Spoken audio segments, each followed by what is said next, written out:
Ninna Nanna della guerra. Trilussa la scrisse più di un secolo fa.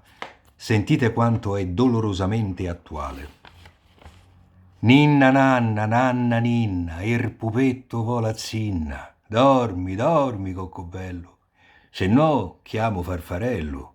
Farfarello e Guillermone che se mette a pecorone, Guillermone e Cecco Peppe che se regge con le zeppe d'un impero mezzo giallo e mezzo nero.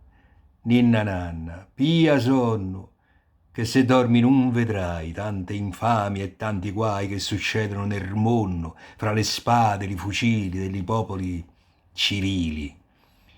Ninna Nanna, tu non senti li sospiri e li lamenti della gente che se scanna e che s'ammazza a vantaggio della razza e a vantaggio d'una fede per un Dio che non se vede, ma che serve da riparo al sovrano macellaro che quel covo d'assassini che ci insanguina la terra sa benone che la guerra è un gran giro dei quadrini che prepara le risorse per i ladri delle borse.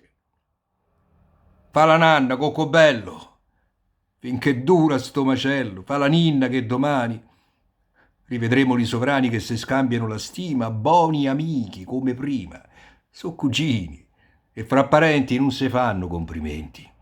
Torneranno più cordiali i rapporti personali e riuniti fra de loro, senza l'ombra d'un rimorso, ci faranno un bel discorso sulla pace e sul lavoro, per quel popolo coglione risparmiato dal cannone.